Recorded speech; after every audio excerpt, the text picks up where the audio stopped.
The A-10 Thunderbolt II, a relic from another age, was born in the heat of the Cold War, built with one purpose: to annihilate Soviet tanks.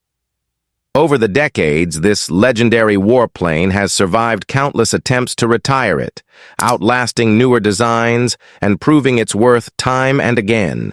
It's as if every new era of warfare has dared the A-10 to step back into the fight. And every time, the Warthog has answered the call.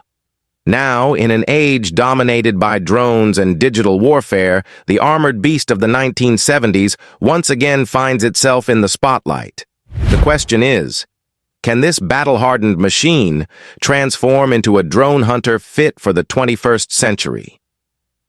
The A-10's story began in the late 1960s under what was known as the AX program, a challenge to create something entirely different. Back then, the U.S. Air Force was obsessed with speed, chasing dreams of sleek supersonic fighters. But one man, Alexander Kartveli of Fairchild Republic, and his team saw the future differently. They envisioned a rugged, low-flying, and affordable attack aircraft, one that could protect ground troops and survive the fiercest combat zones. Their mission was simple, but revolutionary. Design a plane that could hover over battlefields, spot the enemy, and destroy them, all while keeping the pilot safe.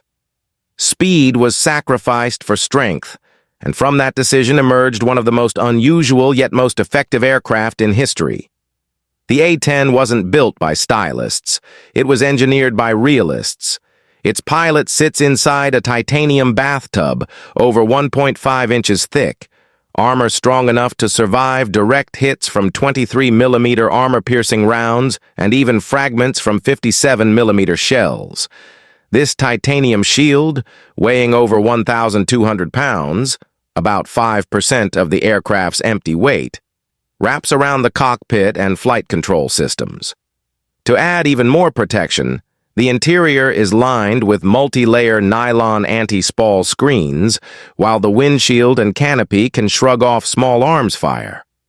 Powering this flying fortress are two General Electric TF-34GE 100 turbofan engines, mounted high and far apart on the fuselage. This design minimizes the risk of damage from debris or bird strikes, a common threat when operating from rough makeshift airfields. The clever layout even allows ground crews to service the engines without shutting them down, while the low-mounted wings make rearming and repairs faster than ever. The A-10's engines aren't just practical, they're tactical. Their high bypass ratio keeps the aircraft's infrared signature low, making it harder to lock onto with heat-seeking missiles. And by channeling exhaust over the tail, the Warthog effectively hides from infrared-guided enemy systems. But the A-10's resilience doesn't stop there. Its fuel and life support systems were built with survival in mind. All 4 fuel tanks sit close to the aircraft's center and are separated from the fuselage, meaning an enemy round must pierce multiple layers before even reaching them. And if a tank does get hit, the fuel lines automatically seal themselves.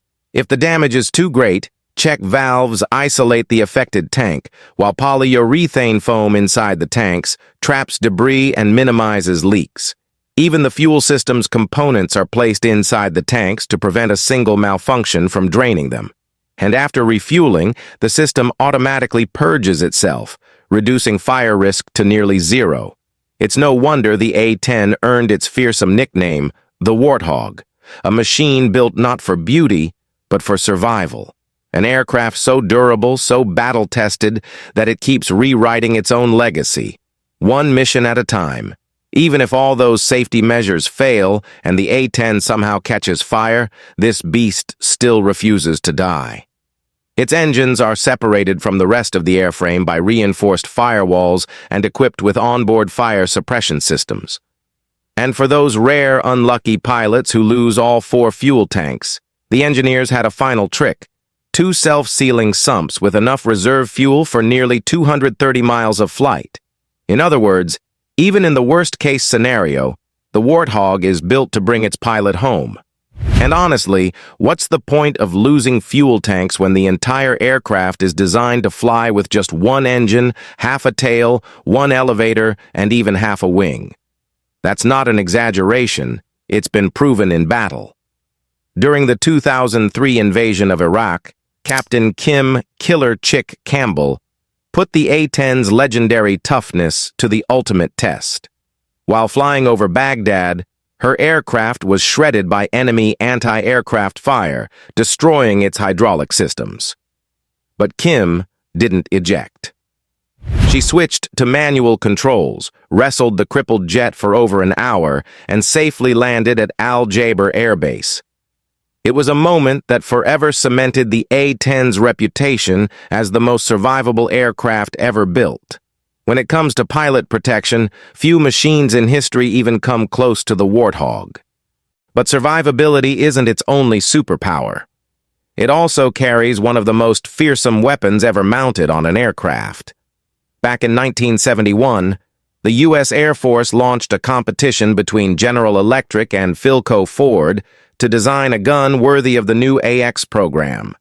Each company was tasked not only with developing the cannon, but also its ammunition, linkless feed systems, and integration methods for two prototype aircraft, the Northrop YA-9 and Fairchild Republic YA-10. The result was something extraordinary. The cannon wasn't designed for the aircraft was designed around the cannon. According to official Air Force documentation, engineers realized the gun was so massive that it defined the A-10's structure. It made up nearly 16% of the Warthog's empty weight. Removing it for maintenance even required a support jack under the tail. Otherwise, the plane would tip backward under its own weight. The winner of that competition was General Electric's GAU-8 Avenger, a hydraulically powered 7-barrel rotary cannon that can fire 3,900 rounds per minute, reaching full speed in just half a second. Of course, perfection didn't come easy. Early versions caused serious issues. The cannon's muzzle flash blinded the pilot, a fatal flaw for low-level flight. Prolonged bursts also coated the aircraft's nose and canopy in a layer of thick, sooty residue, cutting visibility. But that wasn't all. The extreme heat and friction caused the gun's internal parts to seize together, and the massive exhaust gases were sucked into the A-10's high-mounted turbofan engines, nearly choking them mid-flight. It took almost a decade of trial and error before engineers fully tamed this beast. Their solutions were brilliant. The ignition system was reprogrammed to automatically restart the engines if they stalled during firing, and a windshield washing system was added to clear soot and residue. With those fixes, the Warthog could unleash its cannon freely, raining down destruction with terrifying precision. And yet, despite its unmatched firepower, decades of service, and countless upgrades, the A-10's biggest enemy has never been on the battlefield. It's been inside the Pentagon. Between 2008 and 2025, there have been at least 9 major attempts to retire the A-10. Each time, the U.S. Air Force argued the same points: that the Warthog's design was outdated, that it would struggle against high-tech enemies, and that funds were better spent on newer platforms like the F-35 Lightning II or the upcoming 6th-generation NGAD fighters. They called it inefficient. They called it obsolete. But every time the A-10 was written off, something happened. Another conflict, another mission, another story that proved the Warthog still had fight left in it.